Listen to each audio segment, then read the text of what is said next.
Welcome to the Explainer. Today, we're unpacking a massive shift in how we work with technology. Now, you've probably heard the word AI thrown around constantly lately, but we're moving way past those basic chatbots you might be used to. We're officially entering the era of AI agents. And hey, if you have absolutely zero background in coding or DevOps, do not worry. By the end of this explainer, we're going to translate exactly what these digital copilots are, how they function, and why they're about to fundamentally change how we interact with our computers, all in plain English. Okay, let's dive into this because this mental model is the absolute foundation of what we're talking about today. Think about it. Most AI we interact with right now is just a chatbot, right? It's kind of like a very smart search engine. You type a question, it types back an answer. Honestly, it's exactly like rolling down your window and asking a stranger for directions. They tell you where to go, but then, well, you still have to drive the car yourself. But an AI agent, totally different. It's like having someone actually sitting in the passenger seat next to you, looking at the road, reading the map, and navigating for you in real time. So the crucial point here is the shift from just talking to actual doing. An AI agent goes leaps and bounds beyond just answering a prompt. It can actually take actions on its own. It reads your files, it writes code, it runs commands in your system. And get this, it actively checks to see if what it just did actually worked. And if it didn't, it just tries again. It course corrects without you even having to ask. You aren't just getting advice anymore. You're getting an active, hands-on collaborator. Section 1, the 11 p.m. crisis, a real-world rescue. Let's look at the timeline of this 11 p.m. crisis to really prove the concept. Picture this. It's 10:15 p.m. and an exhausted engineer is staring at a screen trying to fix a crash-looping Kubernetes pod. Now, you don't need to know what that jargon means. Just think of it as incredibly complex digital plumbing that keeps breaking and restarting, and the system logs are giving absolutely zero obvious clues. He stares at this for 45 brutal minutes of solo debugging, nothing. Then, at 11 p.m., he decides to paste the error into an AI agent called Claude Code. He gives it access to his project files, tells it his goal, and just 3 minutes later, at 11:03 p.m., the plumbing is completely fixed. 3 minutes compared to 45. But fixing the problem wasn't even the most amazing part.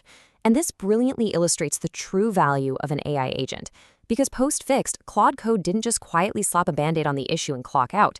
It actually explained to the engineer exactly why the crash happened, pointing out a specific misconfiguration competing with a slow startup process. Then, it pointed out two entirely different places in his project where he had made the exact same mistake. And finally, it suggested a much cleaner way to structure his work going forward. He literally learned more from this agent in 3 minutes than he did in 45 minutes of pulling his hair out. How crazy is that? Section 2, doing instead of talking. Let's look inside the agent's workflow. So let's define this specific tool from our story. Claude Code is an AI agent built by Anthropic, but here's the real kicker. It lives directly inside your terminal. Now, for the non-technical folks with us, the terminal is just that basic text-only command line screen on your computer. And I really want to reassure you here. You do not need to work at a cutting-edge tech company to use this. You don't need a massive, fancy cloud-native server stack. If you have a terminal on your laptop and a project folder, you can literally start using an AI agent today. Now, what's really interesting about this slide is the side-by-side visual contrast of your day-to-day work. The regular chatbot workflow, it's kind of tedious. You describe a problem to ChatGPT, it spits out an answer, you copy the code, you paste it into your computer, you run it, and if it breaks, well, you copy the error, go back to the chat and start all over. It's a heavy manual back and forth. The agent workflow, however, is entirely autonomous. You just give it a goal. And because it lives right in your environment, it reads your real files itself, runs the real commands itself, sees the actual output, and adjusts entirely on its own. It works like this.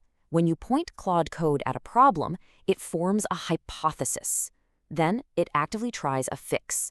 Next, it checks the output. And finally, it loops through this entire process over and over until the issue is totally resolved. Notice the active verbs here.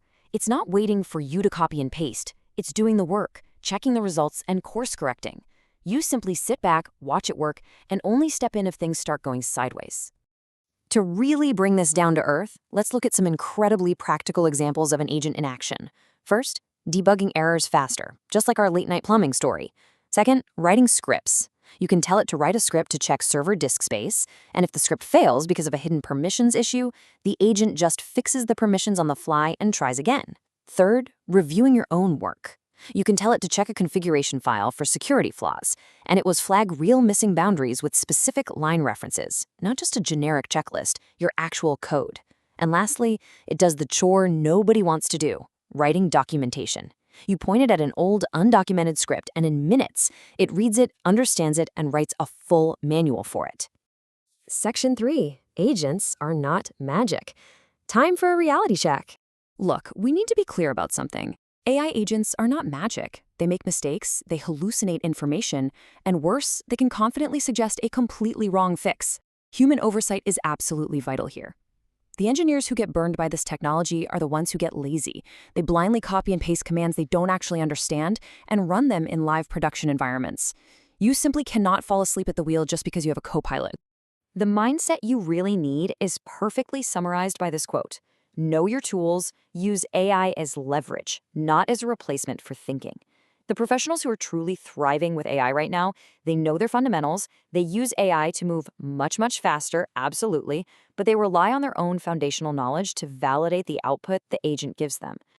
Section 4. Using AI as leverage. Let's talk about where to start today.